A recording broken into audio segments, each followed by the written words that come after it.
I am Dr. Pagadala Kiranmai, Senior Physician, Diabetes and Thyroid Specialist at Medicover Hospital, Chandanagar. आज हम diabetes के बारे में चर्चा करेंगे एंड प्रेफरेबली मैं डायबिटीज़ और प्रेगनेंसी के बारे में बात करना चाहूँगी, क्योंकि वो काफ़ी सारा कॉमन प्रॉब्लम हो चुका है आजकल में और लोगों को काफ़ी उसके बारे में डाउट्स हैं, टेंशन्स हैं। उसकी वजह से उसके बारे में थोड़ा सा पेशेंट नॉलेज के हिसाब से जो इम्पॉर्टेंट इन्फॉर्मेशन है वो हम आज डिस्कस करेंगे। सो बेसिकली डायबिटीज़ में मतलब प्रेगनेंसी में जो डायबिटीज़ होता है उसको हम जेस्टेशनल डायबिटीज़ बोलते हैं, जो प्रेगनेंसी में पहली बार पता चलता है। उसके पहले उनके शुगर्स बिल्कुल नॉर्मल रहे होंगे, पर प्रेगनेंसी में जब रूटीनली चेक करते हैं तो थोड़ा सा शुगर निकलता है, तो उसको हम जेस्टेशनल डायबिटीज़ बोलते हैं। तो जेस्टेशनल डायबिटीज़ को भी कंट्रोल करना बहुत ज़रूरी है, बोथ मदर और बच्चे के सेहत के लिए, और बच्चे में कोई कॉम्प्लिकेशंस ना हो उसके लिए डायबिटीज़ का स्ट्रिक्ट कंट्रोल होना बहुत ज़रूरी है प्रेगनेंसी में। तो जो नॉन प्रेग्नेंट लोगों के जो शुगर के कंट्रोल के टारगेट्स होते हैं वो अलग होते हैं, और प्रेगनेंसी में और थोड़ा हम स्ट्रिक्ट बोलते हैं। जैसे फास्टिंग हमको चाहिए कि 90 के अंदर हो, और खाने के बाद का जो शुगर होता है वो 120 के अंदर मेंटेन करने के लिए हम लोग दवा उसके हिसाब से देते हैं।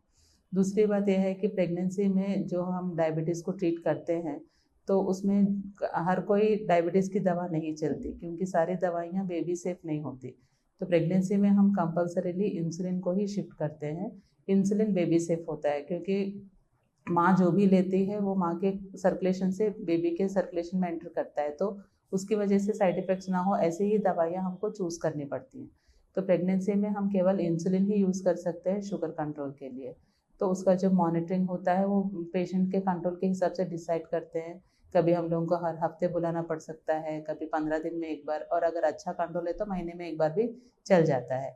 लेकिन शुगर का कंट्रोल होना बहुत ज़रूरी है, अदरवाइज़ बच्चे में कॉम्प्लिकेशंस हो सकते हैं। जैसे उसके ऑर्गन डेवलपमेंट में कॉम्प्लिकेशंस हो सकती हैं, हार्ट में होल डेवलप हो सकता है, या फिर लेटर स्टेजेस ऑफ प्रेगनेंसी में इवन बच्चे का डेथ भी हो सकता है इंट्रायूट्राइन। वो अगर शुगर्स बहुत हाई हो और कंट्रोल में नहीं रखे हो, या माँ ने सही परहेज़ नहीं किया हो और उसको अच्छे से कंट्रोल नहीं किया हो, तो ये कॉम्प्लिकेशन होने का रिस्क रहता है। तो उसके डायबिटीज़ के मैनेजमेंट के लिए हम उनको सही बराबर परहेज़ बताते हैं, और ट्रीटमेंट जो इंसुलिन के द्वारा हम लोग देते हैं। दूसरी बात यह है कि किसी लेडीज़ को पहले से ही डायबिटीज़ रहता है, तो वो लोग जब प्रेगनेंसी प्लान करते हैं तो उनके लिए कैसा केयर लेना चाहिए वो भी ज़रूरी है। जैसे अगर नॉन प्रेग्नेंट हैं तब वो डायबिटीज़ के लिए टैबलेट्स यूज़ करते होंगे, तो अगर वो लोग प्लान कर रहे हैं कि प्रेगनेंसी के लिए, तो हम कम से कम 2 महीने पहले उनकी दवाइयाँ चेंज करके उनको इंसुलिन पे शिफ्ट करते हैं। क्योंकि माँ ने काफ़ी टाइम से वो दवा ले रखा होता है, तो वो ब्लड का सर्कुलेशन में दवा भी रहती है। इसलिए हम लोग कम से कम 2 महीने पहले टैबलेट शिफ्ट कर देते हैं इंसुलिन को, ताकि इंसुलिन ब्लड में ये हो और दवाइयाँ का जो कॉन्सन्ट्रेशन वो कम हो, तो बच्चे के ऊपर असर नहीं पड़ेगा।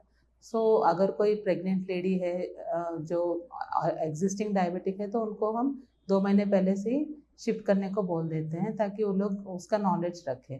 तो वो अपने डॉक्टर को बोल सकते हैं कि हम लोग प्रेगनेंसी प्लान कर रहे हैं, तो हम लोग फिर उनके हिसाब से चेंज करके उनको बोलते हैं 1-2 महीने का गैप देके फिर आप प्लान कर लो, तो कोई परेशानी नहीं होगी। और मॉनिटरिंग भी बहुत ज़रूरी है, परहेज़ भी बहुत ज़रूरी है, और लेटर स्टेजेस ऑफ प्रेगनेंसी में ही इसकी वजह से कॉम्प्लिकेशंस आने का रिस्क ज़्यादा रहता है। इसलिए हम ज़रा ज़्यादा स्ट्रिक्ट रहते हैं प्रेगनेंसी में डायबिटीज़ को कंट्रोल करने में, ताकि जच्चा और बच्चा दोनों सकुशल रहें। Thank you.